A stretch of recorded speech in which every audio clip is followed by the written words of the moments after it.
Good morning, students. Today we will continue with our next topic related to generative models, and under that we'll be studying Gaussian mixture model, which are in short called as GMM. So let us see the key takeaways for today's session. Firstly, we'll have a brief introduction to the generative model. GMM basically belongs to the generative group, and then let us see about certain GMM examples. And then let us see about the advantages and disadvantages of GMM, and followed by major differences between K-means and GMM. So GMM is a generative model which is basically a clustering algorithm. Right? So clustering basically focuses on finding similar characteristics among the data that is given and tries to group among them. There are various clustering algorithms. Like we have K-means, but K-means only uses mean, that is why it is termed as K-means, whereas GMM uses covariance and mean basically to form the cluster. So K-means of course has certain advantages and is also a special case of GMM, Gaussian mixture model. And Gaussian mixture models basically follow the Gaussian format or Gaussian model. And they have the bell-shaped curve, and it was basically formed by Mr. Gauss, so it's called as Gaussian mixture model. So these bell-shaped curves are basically those which represent kind of a bell. That is why it is termed as a bell-shaped curve. Now Gaussian mixture models basically try to form oval-shaped clusters, and it's basically focusing on soft cluster classification, where a point could belong to more than one cluster at times, or it could have a probability distribution with belonging to multiple clusters. So that is why it is termed as a mixed model cluster. So let us see more about GMMs and generative models. So what is a generative model? It's basically a class of model, and it's basically focusing on unsupervised learning. And unsupervised learning is where the data is not basically labeled, right? And our goal is basically to find new samples here. New samples basically for the same distributions. So you basically have two types of GMMs. You have supervised also, but unsupervised are focused more. Now generative models is basically the use of AI, that is artificial intelligence, statistics, and the probabilities in applications, and these all are applied to produce a representation or an abstraction of observed phenomena or target variables that can be calculated from the observation. So new images or new data could be generated based on the data that is given. Now generative modeling is used in unsupervised machine modeling. The focus is more on unsupervised, and as a means to describe the phenomena in data, and you try to enable the computers to understand the real world, because of which it will generate new data or new samples from the given data. So specifically, this AI understanding can be used to predict all manner of probabilities on a subject from the model data. Now one of the example for generative model is where we are trying to train a model on a collection of images which are basically from the real world, and we try to generate similar images in the real world, where we are trying to see that the algorithm tries to learn. Right? So the model is basically given an observations from a 200 GB set of images, and it is tried to reduce it to 100 MB of weights. And weights are basically something similar to what we considered in neural networks, and they can be thought of as reinforced neural networks or neural connections. So through increased training, an algorithm can produce more realistic images. So this algorithm can be trained on the given data, and more realistic images could be produced. Now another analogy is you have a task in which you are trying to determine the language that someone is trying to speak. So generative approach can be applied here, and which basically tries to learn each and every language and determine which specific language is basically spoken, right, or which language the speech belongs to. So generative, since sampling can generate synthetic data points. Now Gaussian models are there. Along with that, there are various other models, like for example you have mean based, mixture of multinomials, mixture of Gaussians, mixture of experts, you have HMMs, that is hidden Markov models, you have sigmoidal belief networks, Bayesian networks, and Markov random fields. So these are some of the popular models. Now let us see what is GMM. GMM, as I told you, stands for Gaussian Mixture Model, and these are very powerful clustering algorithms. No doubt they are used for clustering, but they are also called as density estimators, which will be seen soon. So Gaussian mixture models assume that there are a certain number of Gaussian distributions in the given data set, and each of the distribution represents a specific cluster.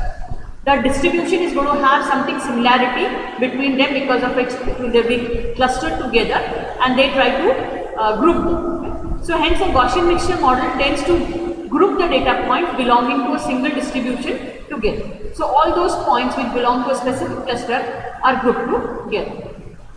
Now Gaussian mixture model are probabilistic model, and they basically use the soft clustering approach for distributing the points in different clusters. If we talk of K-means uses hard clustering, in which case it tries to cluster the points on a specific point only, or it uses only the mean. Now though GMM is often categorized as clustering algorithm, as I told you, fundamentally it is an algorithm for density estimation. It's basically a generative probabilistic model describing the distribution of the data.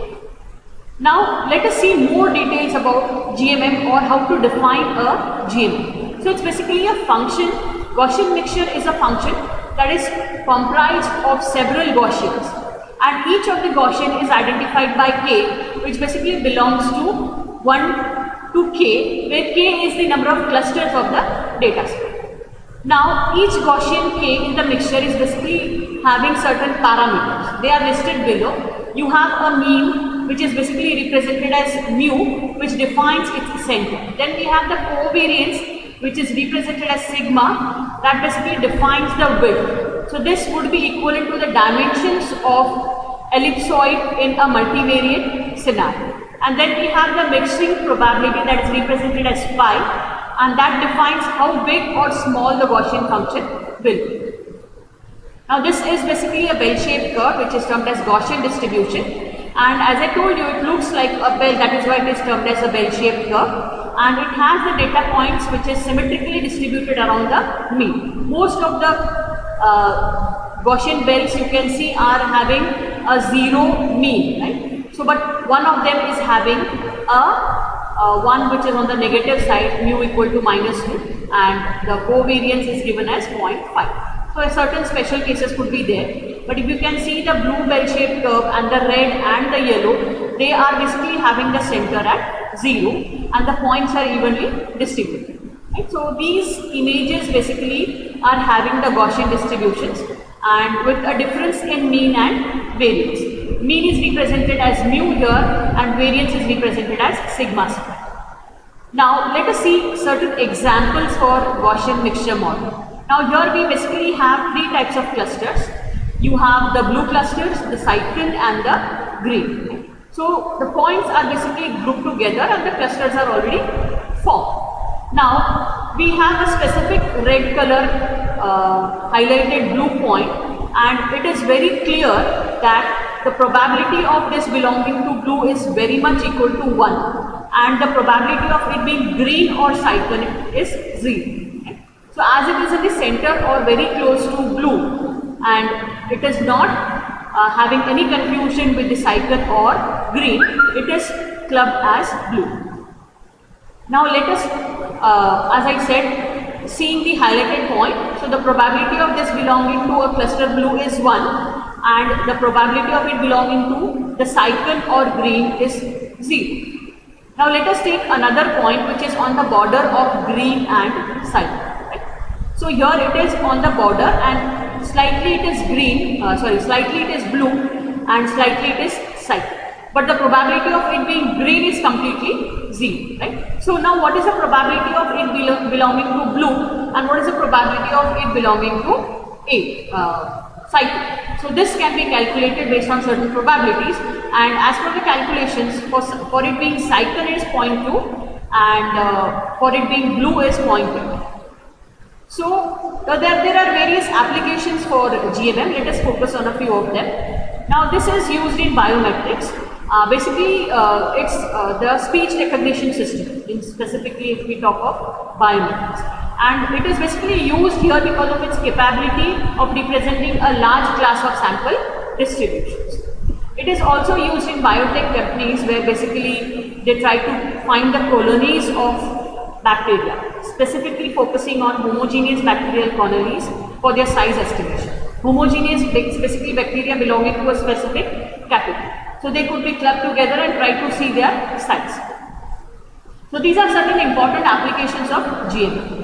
Now we'll focus on the advantages and disadvantages of GMM. Firstly, let us focus on advantages. So here it does not assume the clusters to be of any specific geometry.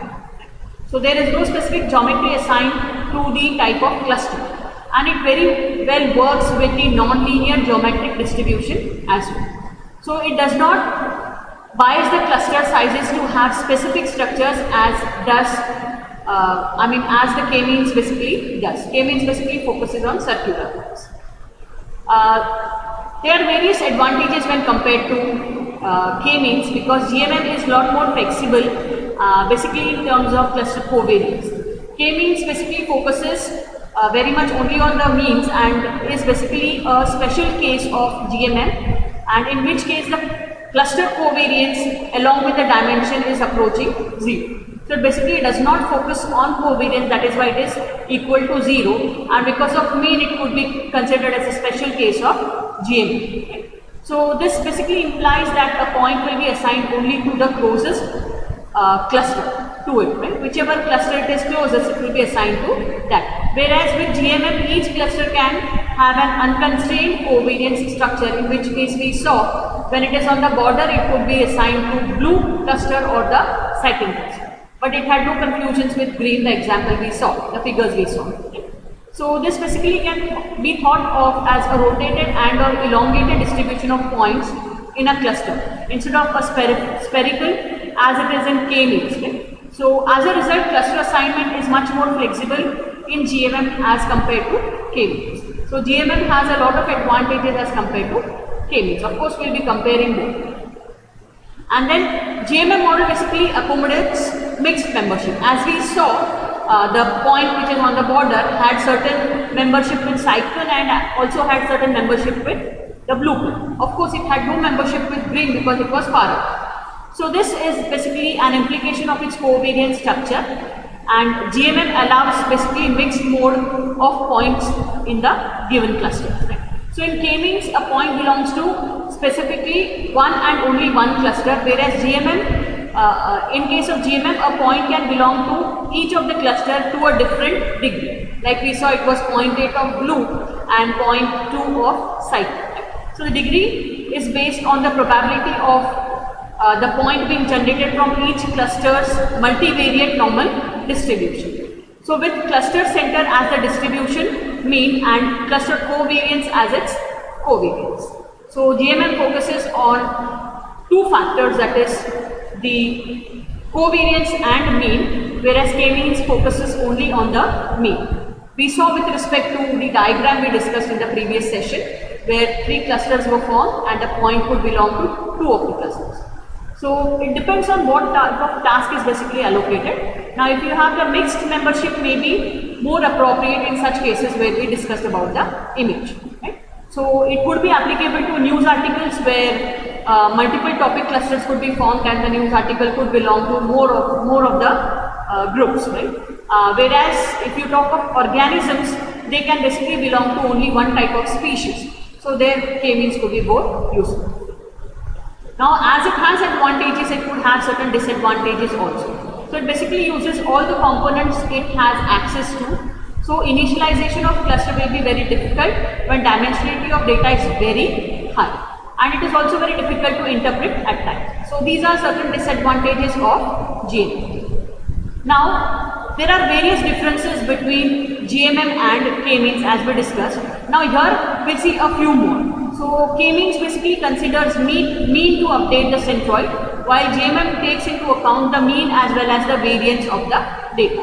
And the second difference between them is GMM is that GMM and k-means and GMM is that the former focuses more on hard classification, that is k-means focuses more on hard classification, whereas GMM focuses more on soft classification.